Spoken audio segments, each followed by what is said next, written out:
the United States Special Envoy for Northern Ireland, or more formally, the Special Envoy of the President and the Secretary of State for Northern Ireland, is the top U.S. diplomat supporting the Northern Ireland peace process. Origins. Before the 1990s, U.S. leaders were reluctant to get involved in the troubles in Northern Ireland. When Bill Clinton was on the campaign trail as the Democratic candidate for president in 1992, he suggested both orally and in a letter to Congressman Bruce Morrison that he would favor the appointment of a special envoy for Northern Ireland. Clinton was not alone in supporting a more active U.S. involvement in Northern Ireland. On February 23, 1993, shortly after Clinton assumed office as president, Representative Joseph P. Kennedy, together with 16 co-sponsors, sponsored a congressional resolution calling for the appointment of a special envoy. The resolution called that it be resolved by the House of Representatives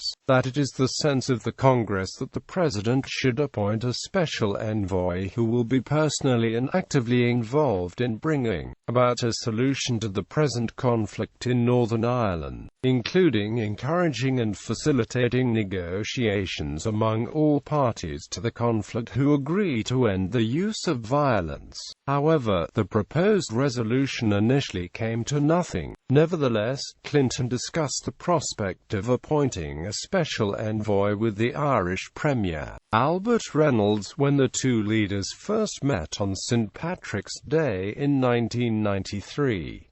However, Clinton deferred any appointment. When the Provisional Irish Republican Army declared a ceasefire in 1994, Sinn Féin party leader Gerry Adams urged Washington to play a nudging role, as it did in South Africa and the Middle East. Congressman Bruce Morrison was considered a potential candidate. George Mitchell. It was not until 1995 that a decision to appoint a special envoy was finally made.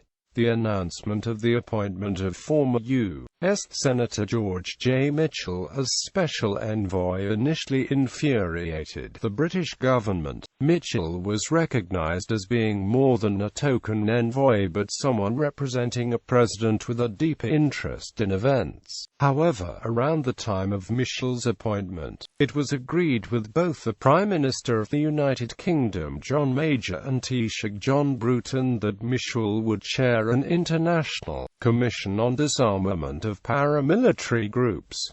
Mitchell went on to successfully chair the talks that resulted in the Good Friday Agreement. Later envoys. The United States has continued to support the full implementation of the Good Friday Agreement and has demonstrated its readiness to assist the process in any way. On June 10, 2003, President George W. Bush announced his intention to designate Ambassador Richard N. House as the special envoy.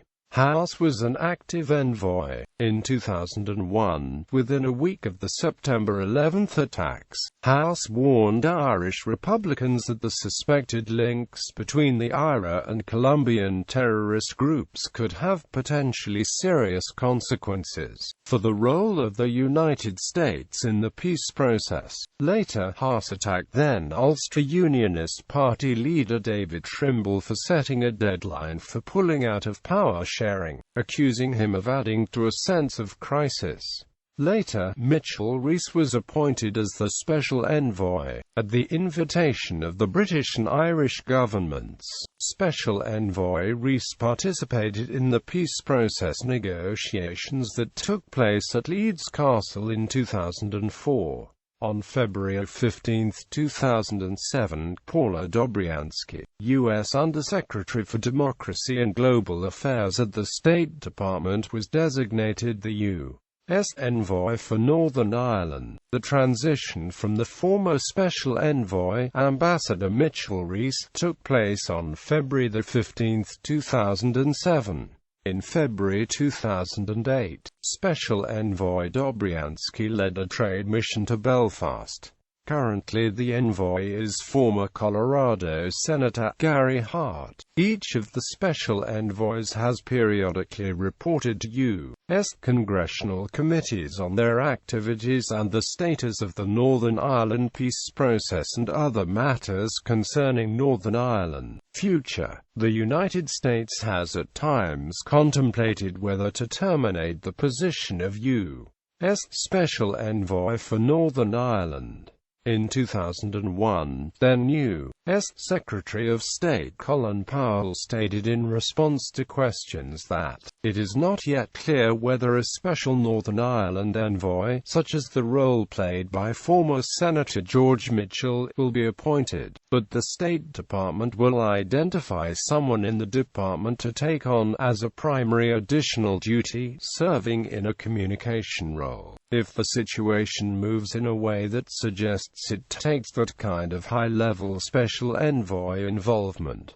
During the 2008 U.S. presidential campaign in the United States, Democratic Party candidate Barack Obama was reported in the Irish Times as having questioned the necessity to keep a U.S. Special Envoy for Northern Ireland. This drew a robust response from the Republican Party candidate, Senator John McCain, who strongly backed retaining a U.S. Special Envoy for Northern Ireland. The senator criticized Senator Obama's position as demonstrating a willingness to toss aside one of the signature diplomatic accomplishments of the Clinton administration and put the progress in Northern Ireland at risk is only further evidence that he is simply not ready to lead. List